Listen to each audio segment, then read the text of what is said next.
مولاي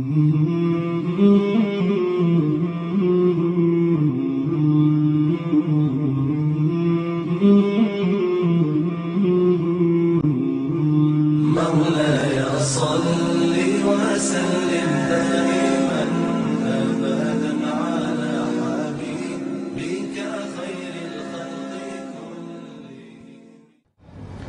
الحمد لله وكفى والصلاة والسلام على عباده الذين اصطفى خصوصا على أفضلهم وخاتم النبيين محمد الأمين وعلى آله وصحبه أجمعين وبعد.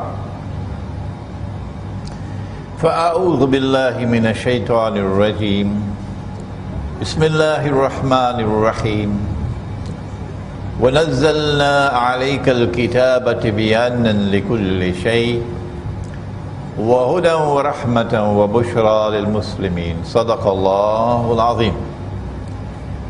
We begin with Allah's blessed name. We praise Him and we glorify Him as He ought to be praised and glorified.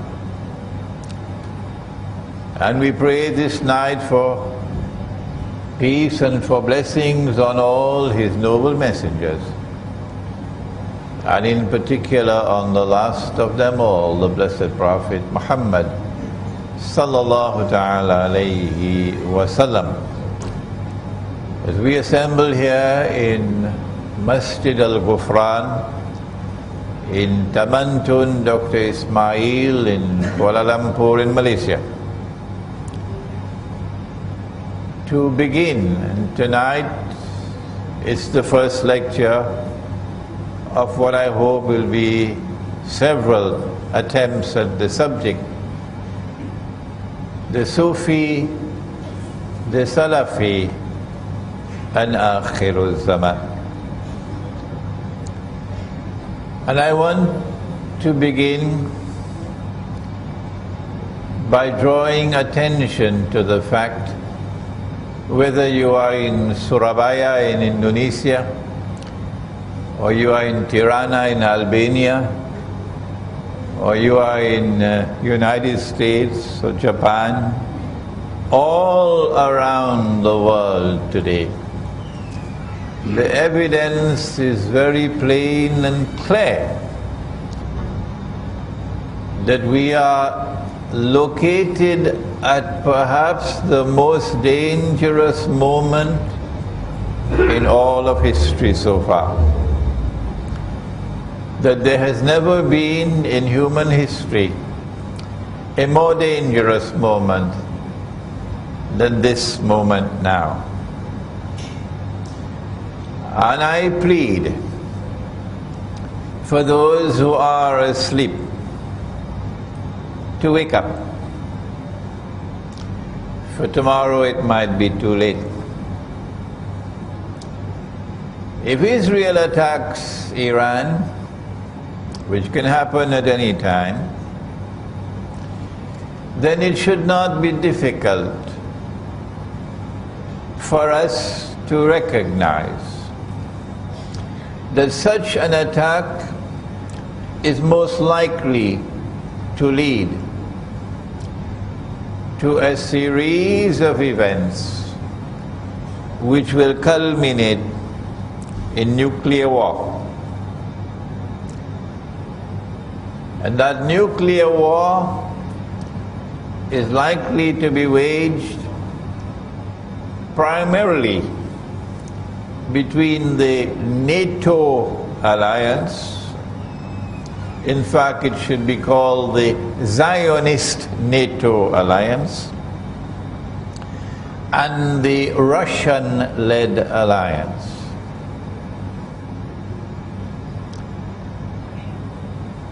If that nuclear war takes place, North America and Europe primarily, I believe, and I can be wrong,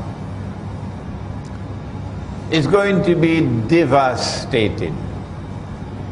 And millions, maybe tens of millions are going to die. the world is going to be very different after the first nuclear war in human history.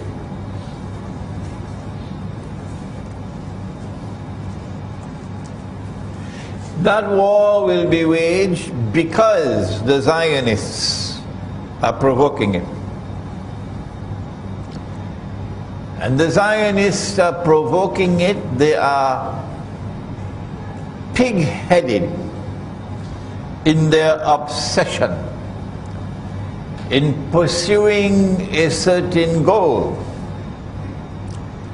of ruling the world, of establishing their political and economic dominion over all of mankind, so that Israel might become the ruling state in the world, succeeding the United States of America. From where has Imran Hussein got this analysis?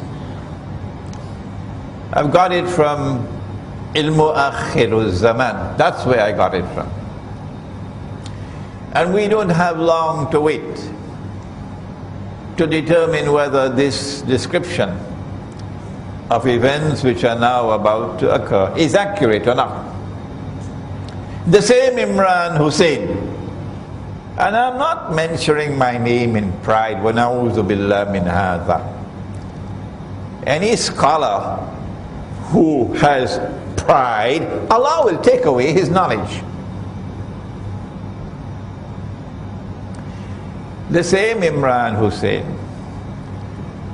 who 15 years ago warned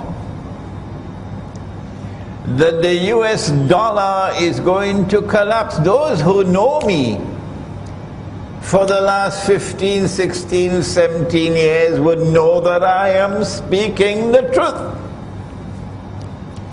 That the US dollar is going to collapse, and that it's going to bring down the American economy, that it is going to bring down all the bogus and utterly fraudulent and haram. Let me repeat it 3-4 times. Haram, haram, haram. Paper money. And there is going to be chaos in the world. And we are now at the doorstep of that.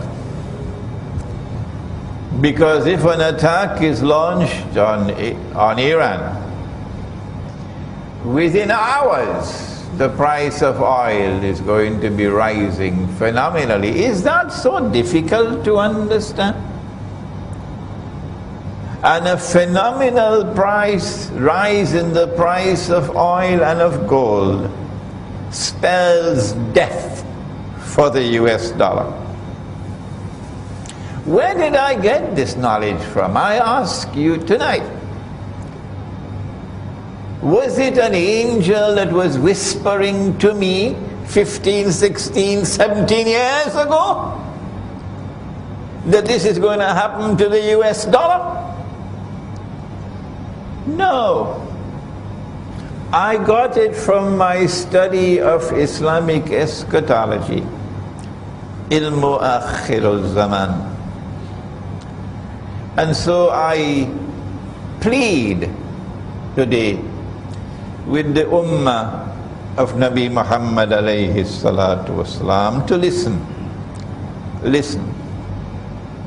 We are living in akhirul zaman. We are living at a very dangerous moment in our history, when Israel is going to attempt to replace the United States as the next ruling state in the world. Is this the time for us to be divided and fighting with each other? The Sufi with the Salafi, and the Salafi with the Sufi? When Allah commanded in the Quran, وَاعْتَصِمُوا بِحَبْلِ اللَّهِ جَمِيعًا, hold fast all of you to the rope of Allah, وَلَا تَفَرَّقُوا, and do not be disunited. We cannot unite the whole ummah, but we can try to unite those whose hearts are in the right place. Is this Akhirul Zaman? The angel came, Jibreel alayhi salam, at the very last stage of the life of the Prophet alayhi salatu wasalam, and came in the form of a human being into the masjid in front of everybody. Is this not divine wisdom at work? That Allah should send Jibreel alayhi salam as a human being in plain view of everybody? And the angel asked the 5 questions, 2 of which pertain to Akhirul Zaman. And the last question was, tell me, O Muhammad sallallahu ta'ala alayhi wa sallam, what are the alamatus sa'ah? What are the signs of the last hour of Akhirul Zaman? And did he not say that you will find the naked, barefooted shepherds? Naked, barefooted, so they're poor. They're poor. And they will be competing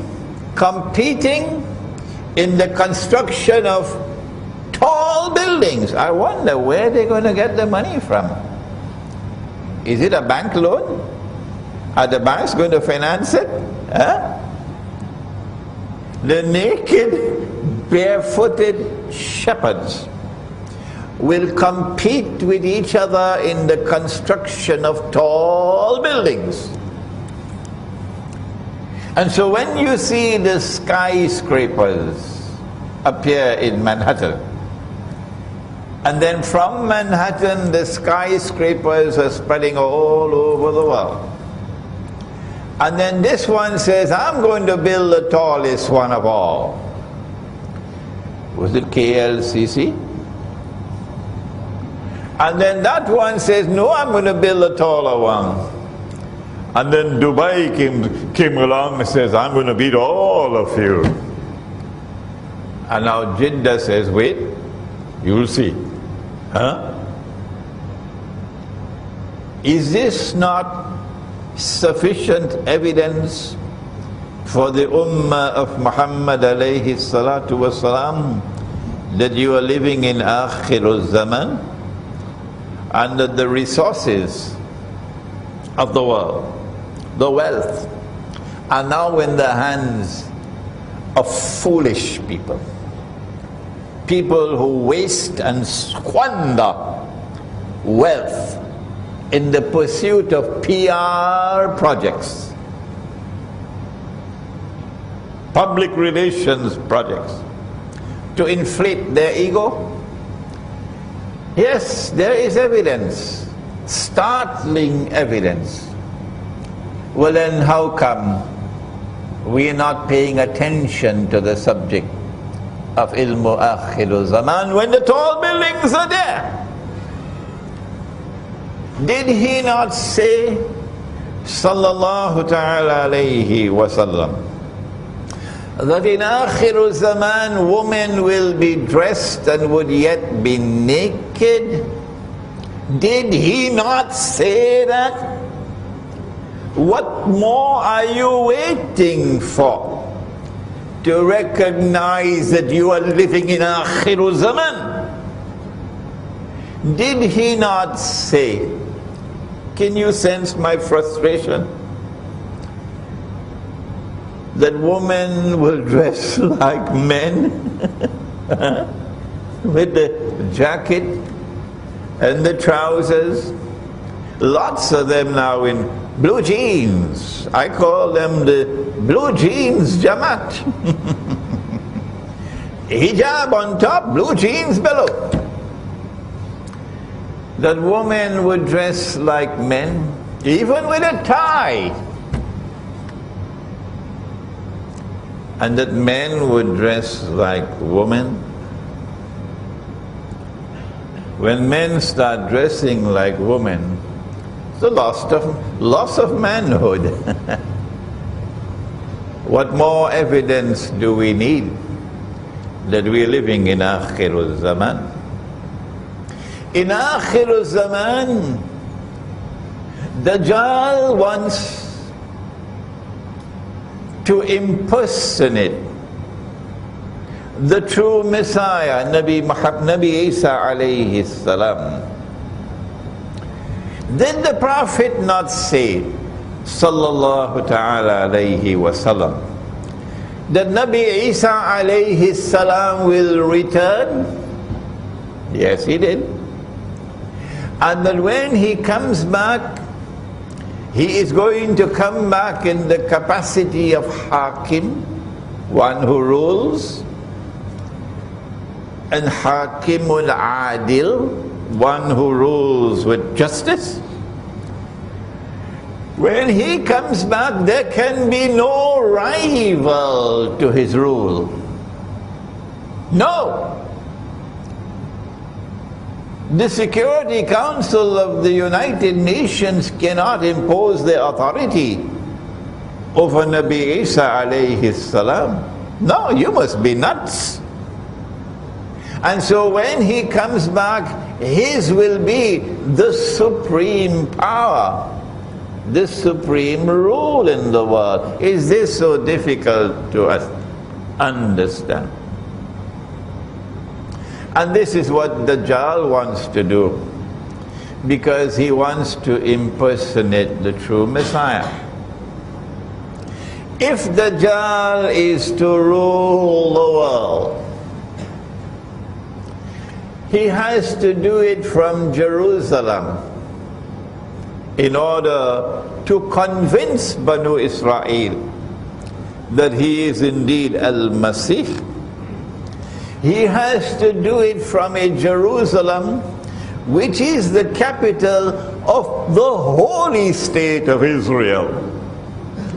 So he'll have to establish an Israel and claim that this is holy Israel. And he'll have to make that Israel the ruling state in the world. And so when you see a state of Israel created in the Holy Land in 1948, more than 60 years ago, here is evidence, startling evidence, that Dajjal is on his way in pursuit of his mission, and that you are living in Akhir Zaman. Is it not time to wake up? And when you see that state of Israel over the last 60 years, constantly growing in power and influence, to such an extent that today Israel controls the American Congress, not Obama. If Obama is listening to me today, he will shake his head and says Imran is correct. It is the Congress that controls, not the President, not the American armed forces. And the Zionists control the Congress on behalf of the state of Israel. And so when you see that state of Israel poised to replace the United States of America as a ruling state in the world, is it not time to recognize that you are living in Akhirul Zaman? We are living today in a world in which there is more fasad. Be careful of that word, because fasad is in the Quran. Fasad is of different kinds. Fasad is that which corrupts and destroys. And there is, the Quran speaks of agricultural fasad, corrupting food, destruction of food. The Quran speaks of sexual fasad, Sodom and Gomorrah. The Quran speaks of many different kinds of fasad. Perhaps the most dangerous one of all is fasad in money.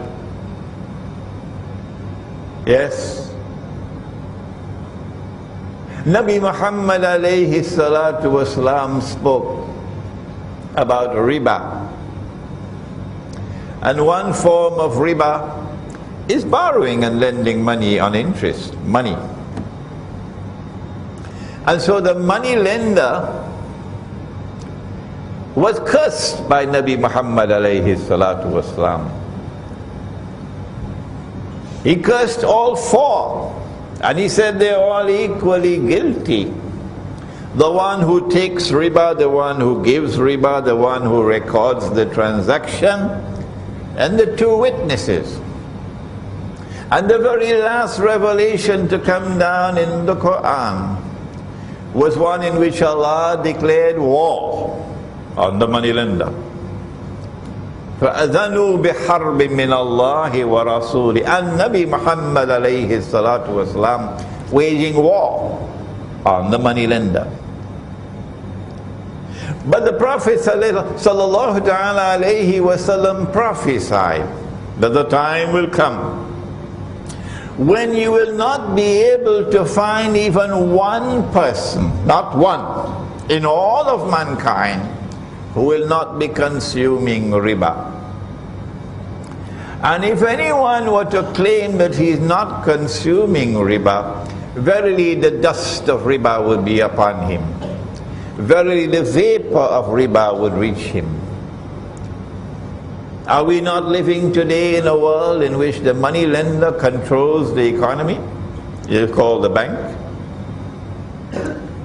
Is there not riba all around us today? And therefore the curse of Nabi Muhammad alayhi salatu wasalam all around. What more evidence do we need that this is Akhirul Zaman? But there is another form of riba.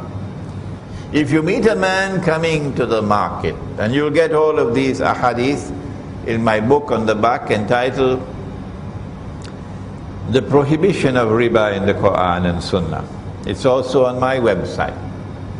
If you meet a man coming to the market to sell his goods, truckload of durian, and you buy his durian, I don't think people in France will know what is durian, and the Pakistanis won't know what is durian, but in Southeast Asia it's called the king of all fruits. It's a fruit. And you buy his durians from him before he could enter into the market.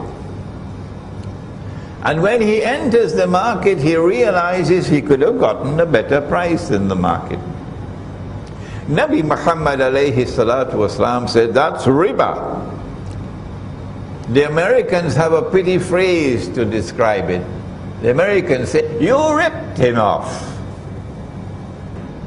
A transaction based on deception, through which you get a gain or a profit to which you are not justly entitled. A rip-off. Today we have abandoned the Quran. Whether you are Sufi or whether you are Salafi, it makes no difference. We have abandoned the Sunnah. Whether you are Sufi or whether you are Salafi, it makes no difference. So you better listen to your brother Imran. And we have accepted that the enemy could make haram what Allah made halal, and that is shirk.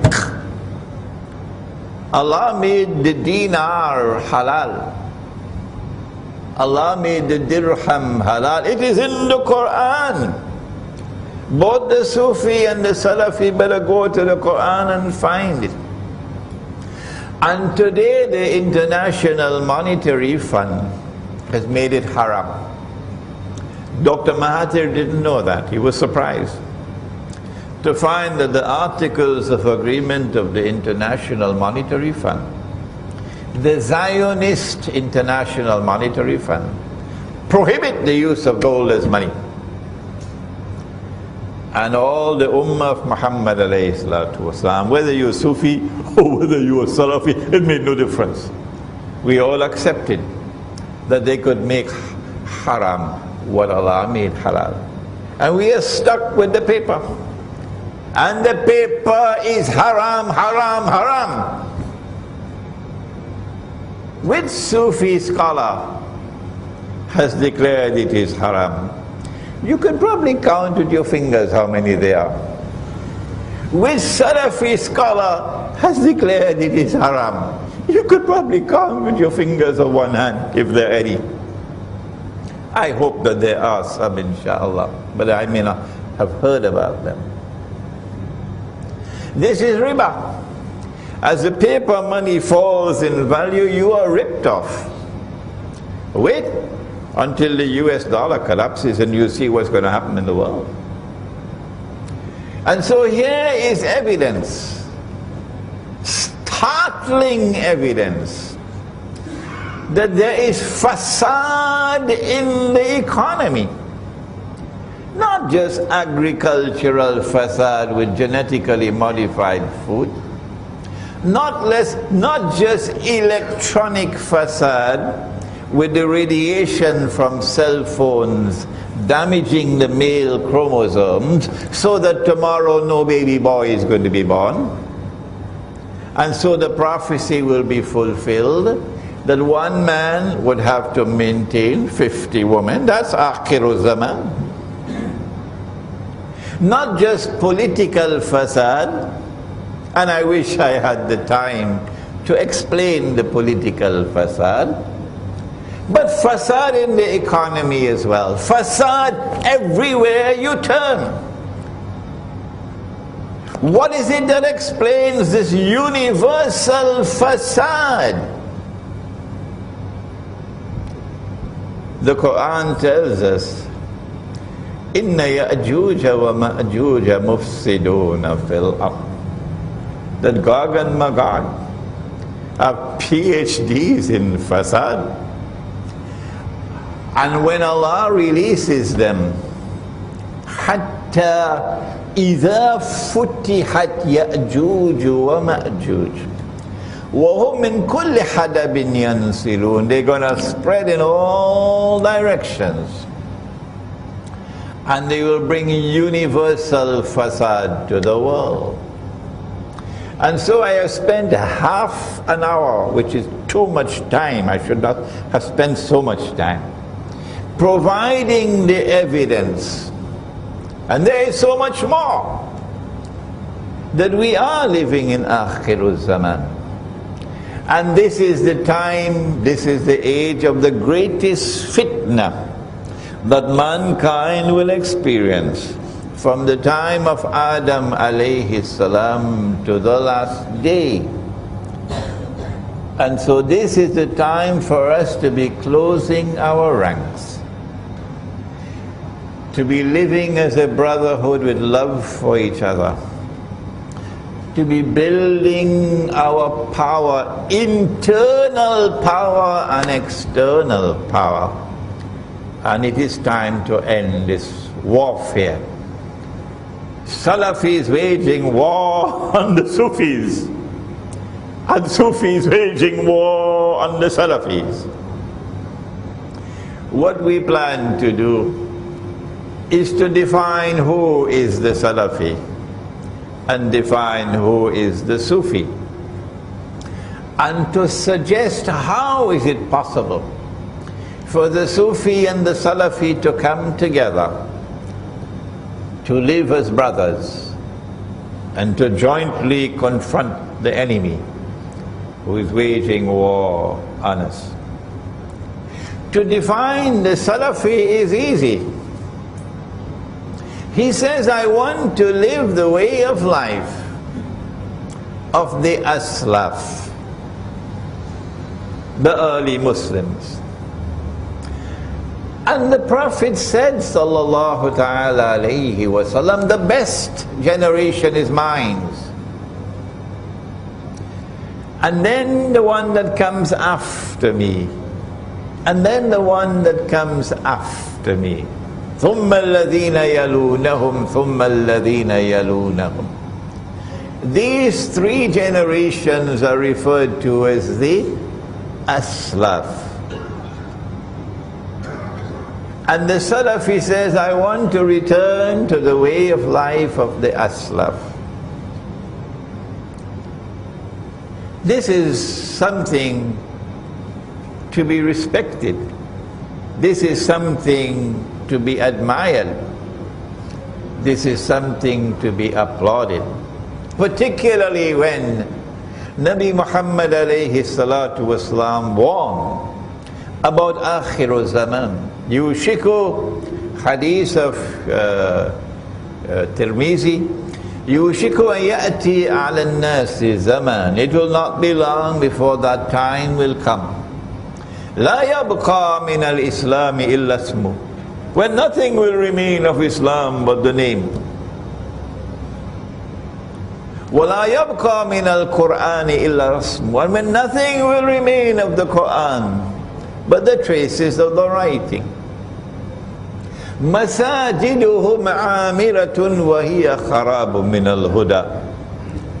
In that age, Akhiru Zaman, the masajid are going to be grand structures, but devoid of guidance. Ulama'uhum, and the ulama of those people at that time, the religious scholars of Islam, sharrun nasi mimman tahta adimis sama, min indihim takhrujul fitna wa fihim ta'ud, will be the worst people beneath the sky. From them will emerge that which will be fitna, and they will become the centers of fitna, corrupting the people, bringing about divisions, disunity, a betrayal of the deen. And so the Salafi says, I don't want to go that way. I want to return to the original deen. And this is something commendable. When you go to the true Salafi, when you go to the Jama'ah of the true Salafi, to the extent that they are faithfully following the Aslaf, you will see something of how they used to live at that time.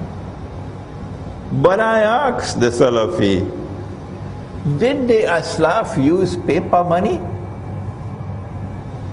I don't think so. No, I think they'll take the paper money and throw it in the toilet. Did the Aslaf go and vote for an Islamic political party, fighting elections under a modern constitution of a modern state, which declares that sovereignty no longer belongs to Allah? That's Egypt, that's Tunisia, that's Libya, that's Turkey. That sovereignty now belongs to the state. And you are going to fight in elections after Mubarak has been removed in conditions that are very suspicious. And you are now going to enter into a marriage with the Egyptian armed forces? And you say you are Salafi? Is this the way of life of the Aslaf? Or should you not be struggling to restore the Khilafah? struggling to restore Darul Islam. And so, yes, it is commendable that you should try to restore the way of life of the Aslaf. But I think you need a little help, because you're not seeing what we are seeing.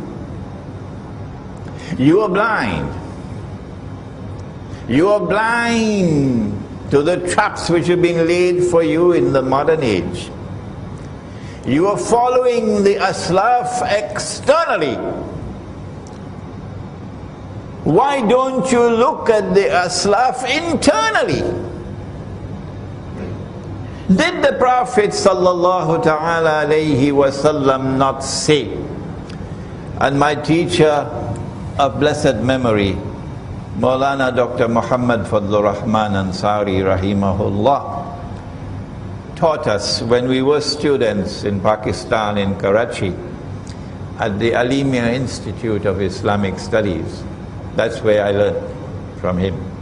And he repeated this hadith so often, that Nabi Muhammad alayhi salatu wasalam warned. He said, "Ittaqu firasat al-mu'min, فَإِنَّهُ يَنْظُرُ بِنُورِ اللَّهِ." Fear the firasa, that wisdom which comes from internal, intuitive, spiritual insight. Fear the firasa of the mu'min. For when he sees with the nur of Allah. And that is Sufi. That is Tasawwuf. And it is time for the Sufis to be reminded about that. Because they are also using the same paper money. And they are also voting in elections. Every election they are voting. And yet they say we have the right Islam, and those fellows, they are wrong. What is Sufism? We have just another 2 minutes to introduce the subject of what is Sufism. The angel came and asked 5 questions. You remember? Number 5 was the Alamatus Sa'a, the signs of the last day. But question 1 was, what is Islam? And question 2 was, what is Iman? And then question 3 was, what is Al-Ihsan? And we heard an answer we never heard before. First time we ever heard this. When the Prophet said, alayhi salatu wasalam, that Al-Ihsan is an ta'abud Allah ka'annaka tarah. That you should worship Allah, that you should serve Allah as though you were seeing Him. But it is not possible to see Him with these eyes. Lan tarani, says Allah in the Quran. Lan tarani, not with these eyes, you can never see me. But yes, with the heart you can see. فَإِنَّهَا لَا تَعْمَى الْأَبْصَارِ, says Allah in the Quran. It's not these eyes that are blind. وَلَكِنْ تَعْمَى الْقُلُوبُ الَّتِي فِي الصُّدُورِ. What is blind is the heart which is inside your chest. When faith enters into the heart, then nur enters into the heart. And then the heart can see what otherwise cannot be seen. That is Sufism. That is Tasawwuf. And that is the highest stage of religion. Personally, I wish the word Sufism had never been invented. My life would have been easier. That we never had the word Tasawwuf, my life would have been easier. All that we needed is Al-Ihsan. To be able to see with the heart that worships Allah what otherwise cannot be seen. Let us now interrupt for the azan of Isha. Bismillahi awwaluhu wa akhiruh. I wish that the word tasawwuf had never been invented. That the word Sufism, which is an English word, had never been invented. Life would have been easier. We didn't need this terminology when we had the word al-ihsan. Al-ihsan is to worship Allah and to serve Allah as though you are seeing Him with the eye of your heart.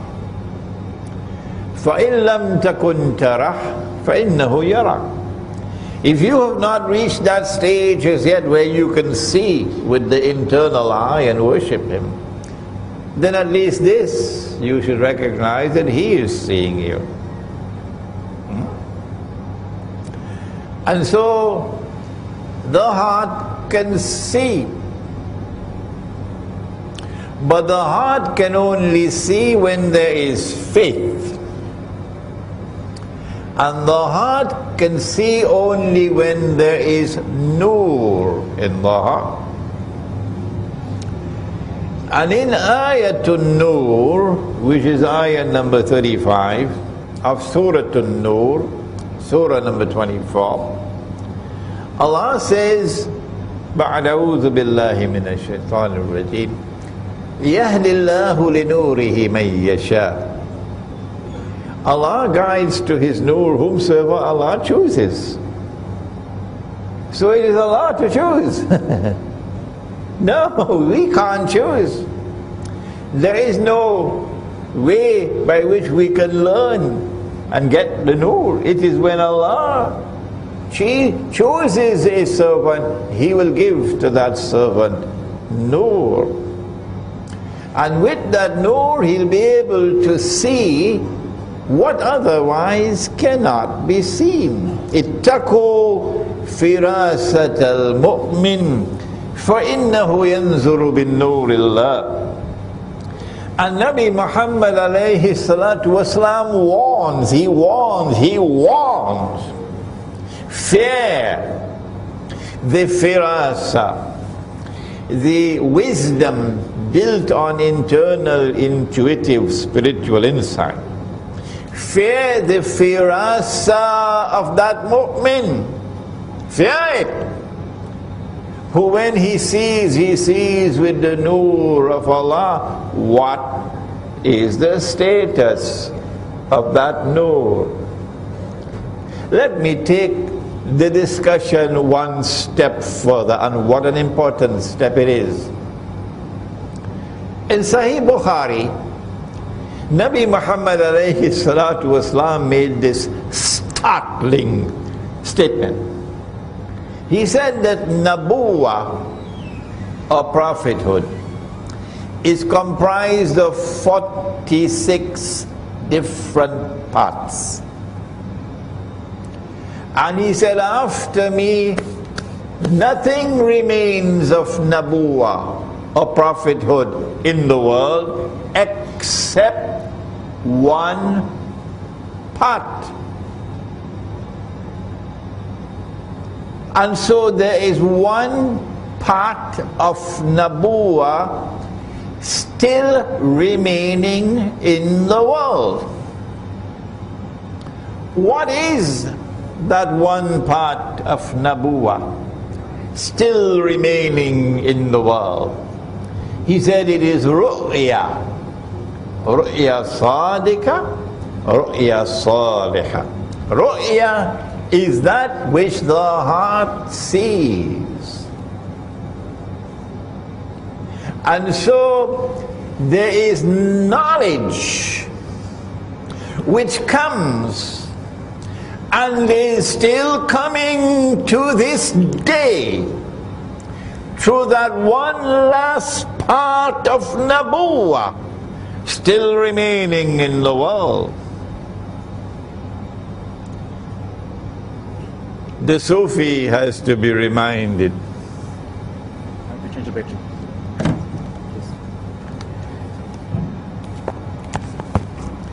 The Sufi, our brother, the Sufi has to be reminded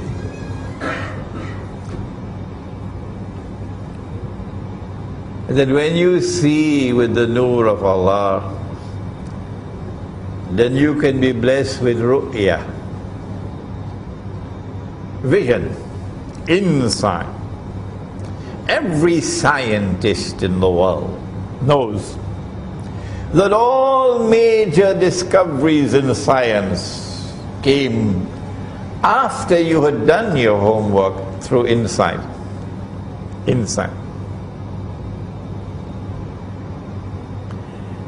And if we had that insight, if we had that ru'ya, then as Sufis you would have been able to recognize that the paper that you have in your wallet and that you are using to buy and to sell, it is shaitan who gave it to you.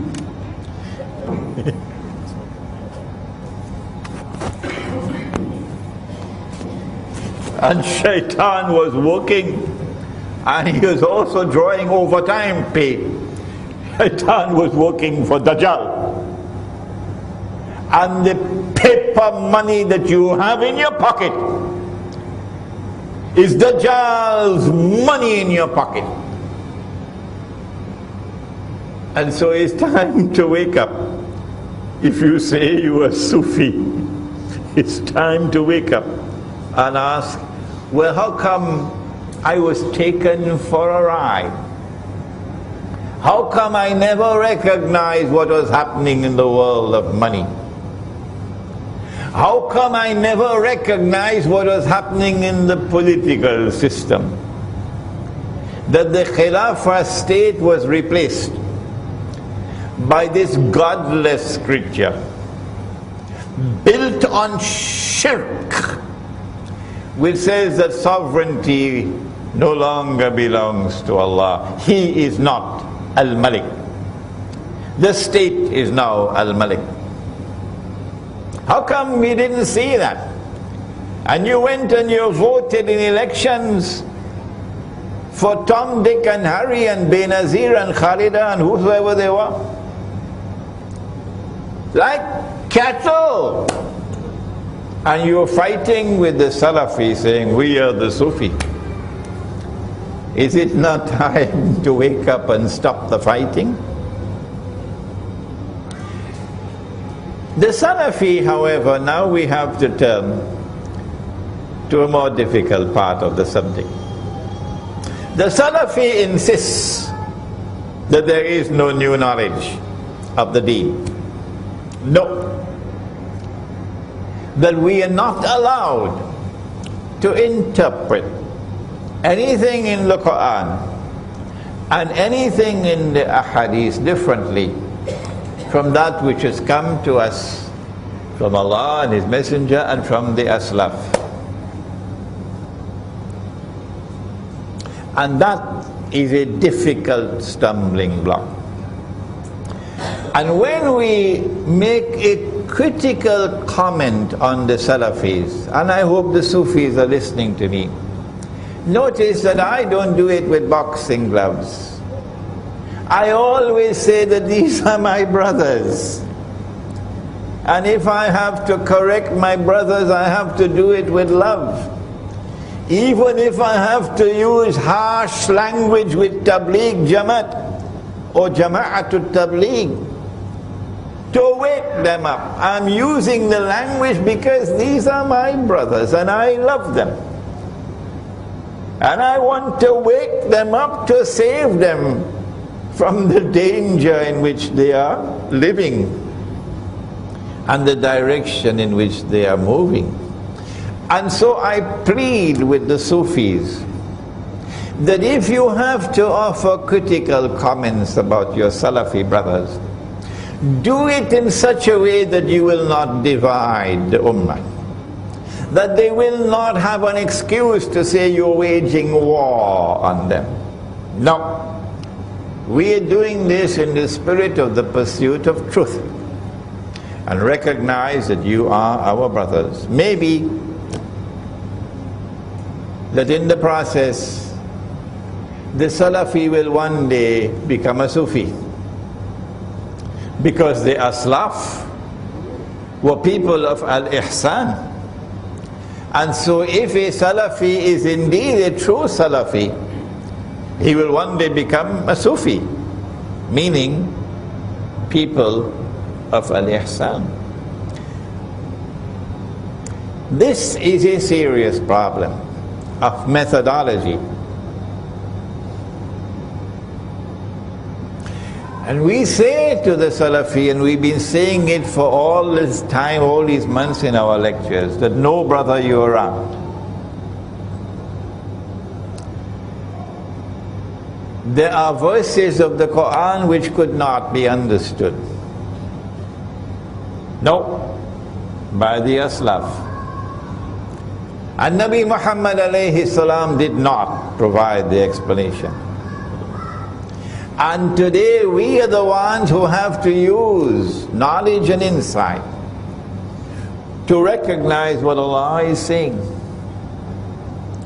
And when we provide that interpretation of the Quran, notice, my brother Salafi, that the overwhelming majority of the people are accepting our explanation as correct. Here is an example. And I have spoken about this so many times. Here is a verse in Surah Al-Ma'idah, in which Allah subhanahu wa ta'ala says, بَعْدَ أَعُوذُ بِاللَّهِ مِنَ الشَّيْطَانِ الرَّجِيمِ يَا أَيُّهَا الَّذِينَ آمَنُوا, O you who have faith in Allah, لَا تَتَّخِذُوا الْيَهُودَ وَالنَّصَارَى أَوْلِيَاءَ.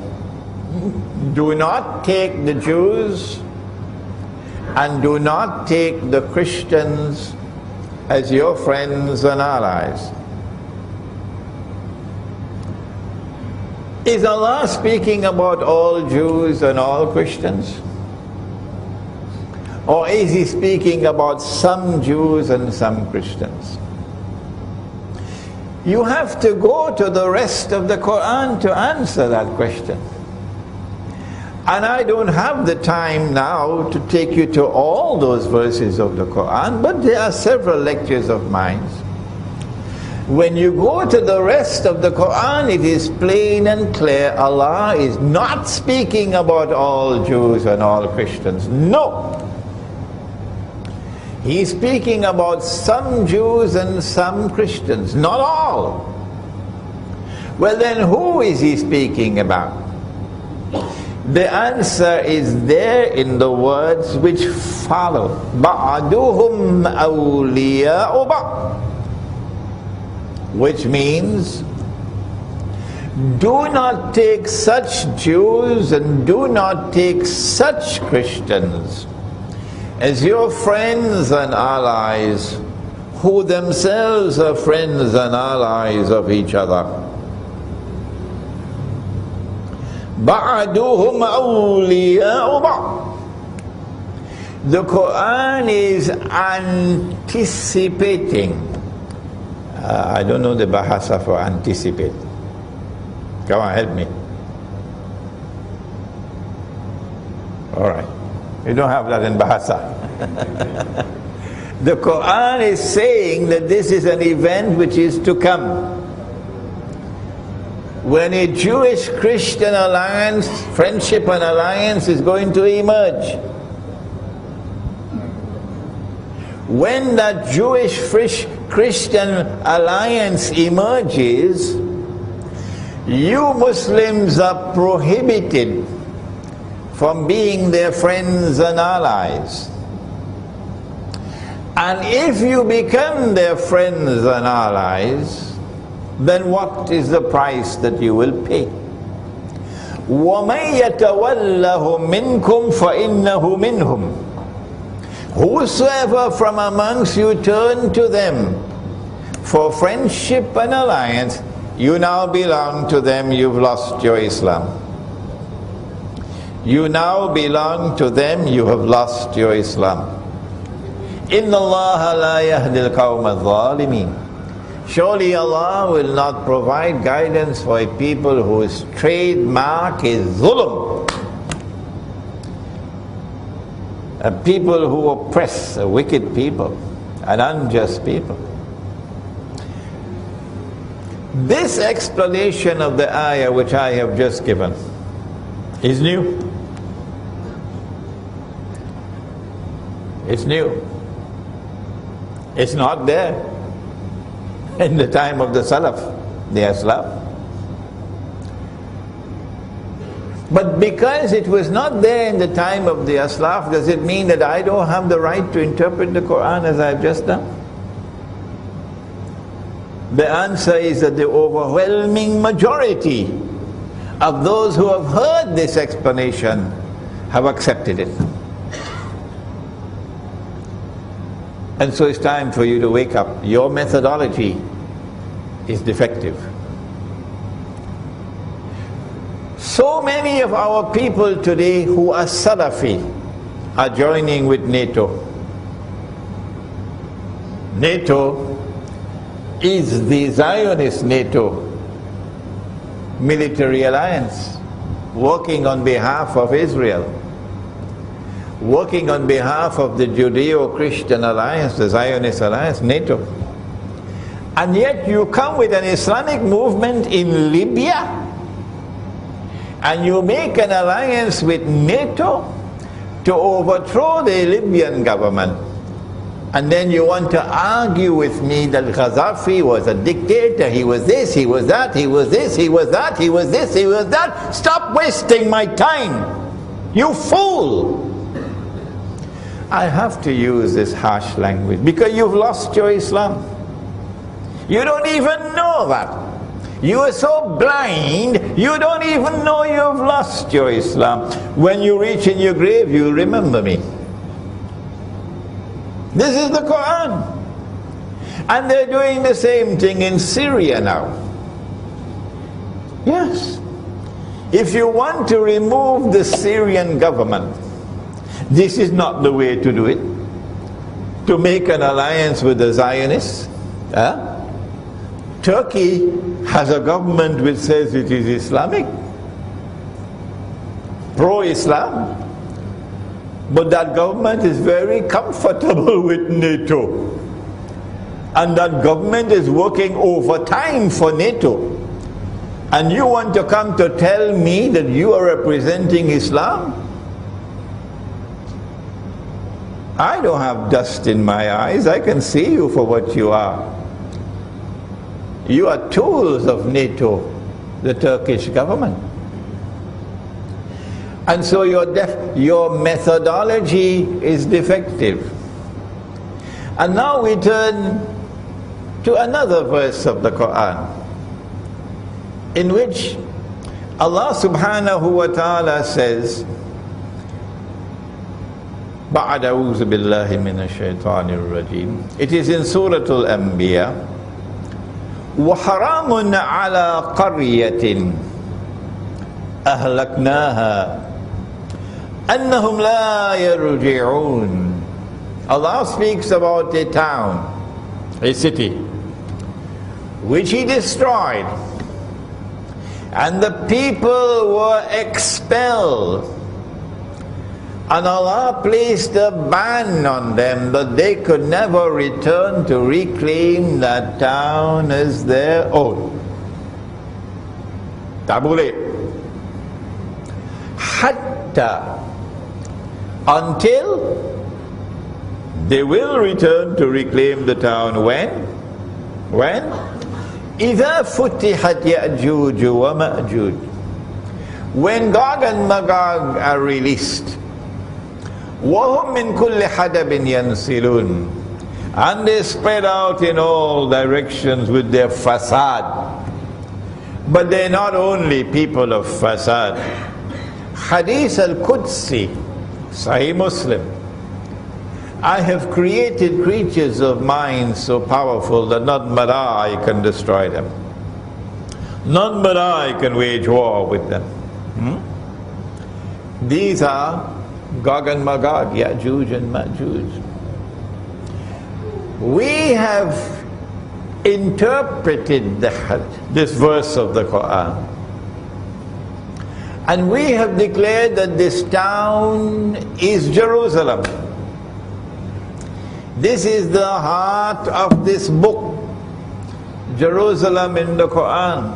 The heart of this book is that the town is Jerusalem. This book became a bestseller 10, 11 years ago. And after 11 years, it is still a bestseller. And it is translated into probably about a dozen languages by now. The overwhelming majority of Muslims today who have heard this interpretation have accepted it. But this is not there in early Islam. No. When we recognize that the town is Jerusalem, we know that Allah is speaking about Banu Israel, that He destroyed Jerusalem. He expelled Banu Israel. He placed a ban on them, and for 2,000 years they could not return to reclaim Jerusalem as their own. And yet today they have returned and they have taken control of Jerusalem. What is the explanation? We ask our Salafi brothers, and they are our brothers. How many times must I repeat it? Imran Hussein is not waging war on you, no. Imran Hussein loves you. You, my brothers. And Imran Hussein wants to unite the Ummah. What's wrong with that? 2,000 years after Jerusalem was destroyed, Banu Israel was expelled. 2,000 years later they returned, and they are now taking control of Jerusalem. And the Quran says of itself that it is tibyanan likulli shay. It explains all things. I ask you, what is the explanation in the Quran for the return of the Jews to the Holy Land, to Jerusalem, to reclaim it as their own 2,000 years after Allah had expelled them? And I say to you, brother, this is the explanation in Surah Al-Anbiya. And the overwhelming majority of the Ummah is accepting this explanation. You being left behind. All that I'm asking you to do is to look again at your methodology and recognize that there is new knowledge that comes. And with that new knowledge you can understand what previously could not be understood. I'm running out of time. I would have loved to go on to some more verses of the Quran, but I have to go to the ahadith before we can end. I don't want the Imam to stop me before I give you some ahadith. The Prophet said, sallallahu ta'ala alayhi wasallam, the Dajjal will ride on a donkey. The donkey would travel as fast as the clouds. The donkey will have his ears stretched out wide. We have interpreted the hadith to say that that donkey is already here. That flying donkey is already here. It's the modern aircraft. And the overwhelming number of Muslims out there who listen accept that this is correct. But you insist, because this was not expressed by the Aslaf, you insist as Salafi with this defective methodology that you have to wait for the flying donkey. Brother, you're waiting in vain. And I'm using the first person now. I'm speaking to you with love wherever you are in the world. Your methodology is defective. The Sufi methodology recognizes insight, recognizes the capacity to see with nur and therefore to provide a new explanation. That's the Sufi methodology. And I got that from my teacher, who was a Sufi Sheikh. I'm going to come back to that in a moment, inshallah. The Prophet said one more hadith, just one more. There's so many more, but only one more. I know you would enjoy if I were to take so many verses of the Quran and so many ahadith, but look at the time. The Prophet said, sallallahu ta'ala alayhi wa sallam, Sahih Bukhari, Sahih Muslim, that the river Euphrates will uncover a mountain of gold. A mountain rises high up in the sky. Mountain is not a hill. A mountain rises high up in the sky. And so a mountain of gold is going to be a large amount of gold rising high up in the sky and coming out of the river. We have interpreted this using insight. And whenever we offer an interpretation, we say Allah knows best. Allah knows best. So our interpretation should not be a cause for fighting and disunity. No. You can differ with me, and yet we are still brothers.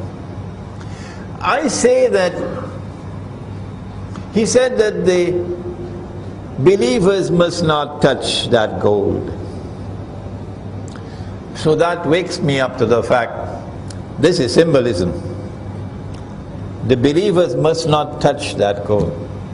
A mountain of gold coming out of the river Euphrates. And he said that people are going to fight over that gold, and 99 out of every 100 would be killed. I say that mountain of gold has already come. And the word mountain here is not literal. The word mountain here symbolizes a large quantity. And it is not the metal of gold, but oil. Oil. And that oil has already come. The last 100 years have been the years of that oil, from that oil basin by the river Euphrates. But why would he describe oil as gold? You need insight here. The answer is that that oil has functioned as gold for the last 40 years, since September 1971, while the ulama of Islam have been eating roti canai and drinking teh tarik. If you have tears to weep, weep. Because he's telling us that that oil is going to be used to function as gold. And that is what happened these last 40 years. The US dollar could never have survived, could never have done all the wickedness that it did these last 40 years if the US dollar had not become a petrodollar. What is a petrodollar? A petrodollar is oil functioning as gold. Gold is money. Gold is money with intrinsic value. Oil has intrinsic value. So in 1971, this is going to take me 15 minutes to explain, so let me not do it. The US dollar became a petrodollar.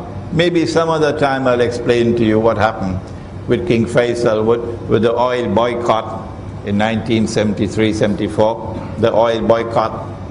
And I love King Faisal, rahimahullah.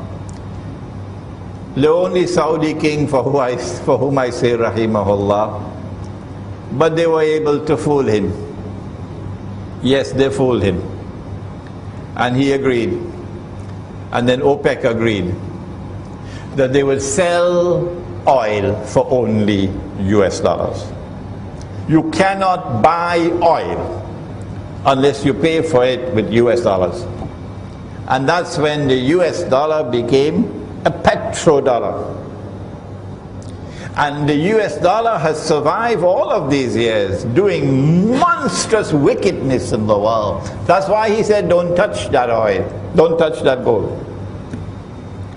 Because the US dollar became a rope around our neck while we were eating roti canai and drinking teh tarik. What will Nabi Muhammad alayhi salatu wasalam do with both the Sufi and the Salafi, who've been equally blind?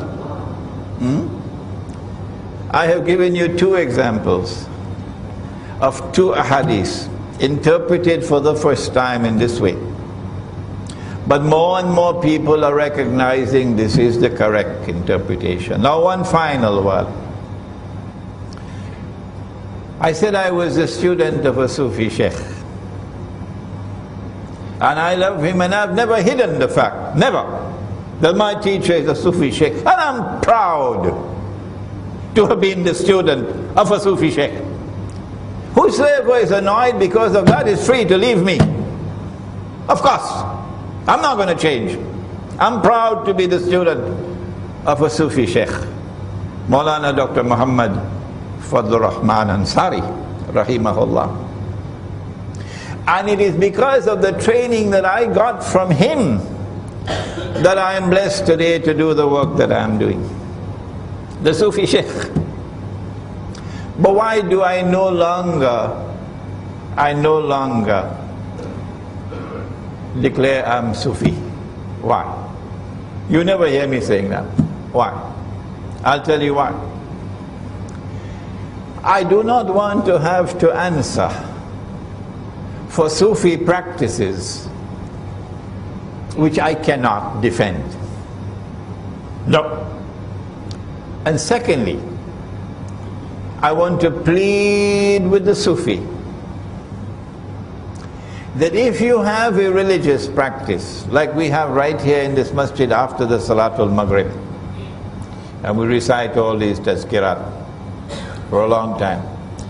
If you have a religious practice, which you may have practiced for generations and generations, and you're very comfortable with it, something beneficial, not like drinking whiskey, no. But it is not based on the Quran and Sunnah. No.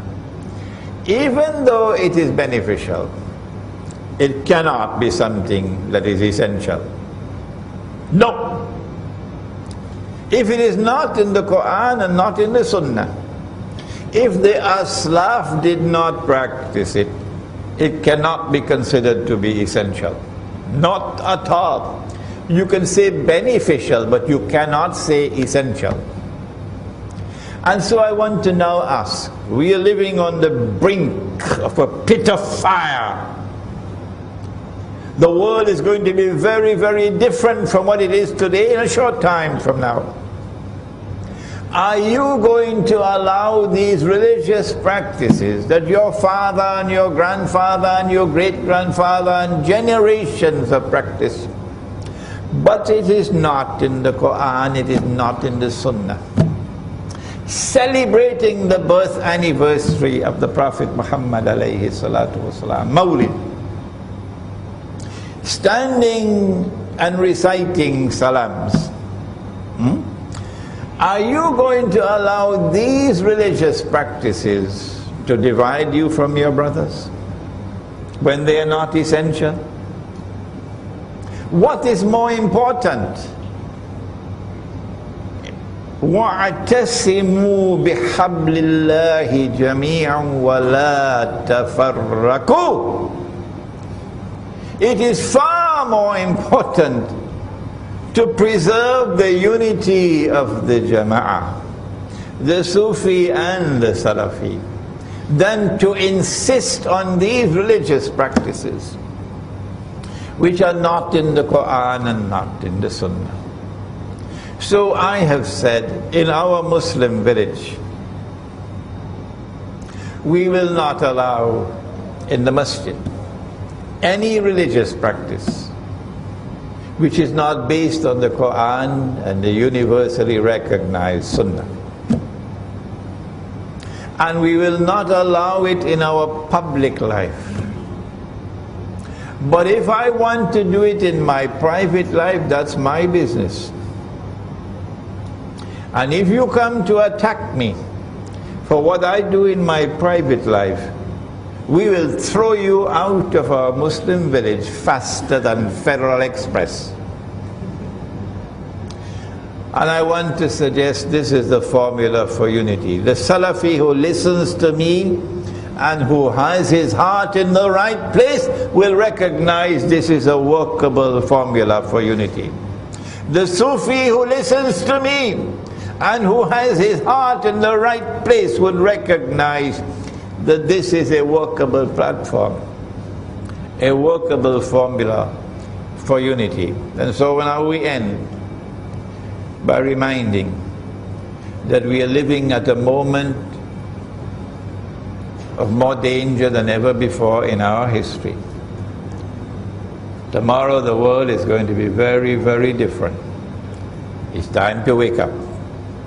It's time to unite our ranks and no more fighting between us. And so let the Sufi and the Salafi come together as brothers to each other. ربنا تقبل منا إنك أنت السميع العليم وتب علينا يا مولانا إنك أنت التواب الرحيم برحمتك يا أرحم الراحمين آمين. We have time. The Imam has kindly consented for a few questions, so please let's have your questions as soon as possible. Yes. Assalamu alaikum, Shaykhana. You mentioned that you yourself don't refer to yourself as a Sufi anymore. So I just want to extrapolate that. Do you think it's a good advice, given the precarious nature of the world, for Muslims not to use these titles, even if you do follow a certain methodology, but to not use the title of Sufi or Salafi personally, and just qualify themselves as Muslim as a first step in avoiding the fitna that you described? It'll be a dream come true if we stop using these titles. The Salafi, if he's indeed Salafi, will grow to become a Sufi, because he'll grow to reach Al-Ihsan. There's no need to describe yourself as Salafi. The Sufi, if he's indeed a Sufi, would have that ihsan, that capacity to see, and would recognize the reality of the world today, and therefore the imperative of Muslim unity to unite our ranks. If we get rid of the labels, it will be helpful. My teacher, Maulana Dr. Fadlur Rahman Ansari rahimahullah, used to stand up. I don't know where he got the courage from. In India and Pakistan they use different terms. He said, I am not Deobandi, and I am not Brelvi, and I am not Ahle Hadith, and I am not Wahhabi, I am a Muslim. Those are golden words, and that's what we need for today. Any more questions? What is the greatest danger of riba? The hellfire. The hellfire. The hellfire. Because Nabi Muhammad ﷺ cursed The one who is, don't mind if I mention it, he's working in a bank now, but he says, I'm going to get out of the job soon. MashaAllah, MashaAllah, MashaAllah. The others who are working in banks should follow his example. Get out of that job. You're working for the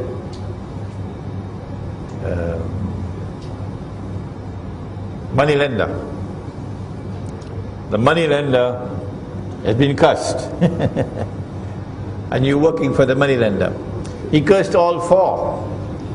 The one who takes riba, the one who gives riba, the one who records the transaction, and two witnesses. And he says they're all equally guilty. The punishment for riba is Jahannam. The other danger of riba, both the money lending, when the money lender lends you money, sometimes he lends you money because he wants to become rich. But when the Zionist lends you money, that's not why he's lending it to you. The primary reason why he's lending money to you is because he wants to enslave you. And he's already enslaved Indonesia. And our daughters and our sisters from Indonesia are now slaves all around the world, all around this region, slaves, working for a wage that is the wage of a dog, oppressed. He wants to enslave you. That's why he's lending you money on interest. He wants to reduce you to a state where you are immobile. You are so poor and destitute that you cannot resist his oppression. No. So riba has been used as an injection that injects poison into you. And when you've been injected with that injection, you become paralyzed. That's the price we pay. The danger of riba. Any more questions?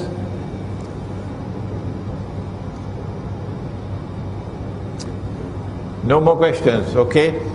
ربنا تقبل منا إنك أنت السميع العليم وتب علينا يا مولانا إنك أنت التواب الرحيم اللهم أنت السلام ومنك السلام تبارك ربنا وتعاليت يا ذا الجلال والإكرام سمعنا وأطعنا غفرانك ربنا وإليك المصير وصلى الله تعالى على خير خلقه محمد وعلى آله وعلى أصحابه أجمعين برحمتك يا أرحم الراحمين آمين. After the salat, if you want to bring your books for autographs, you can bring them to me, inshallah.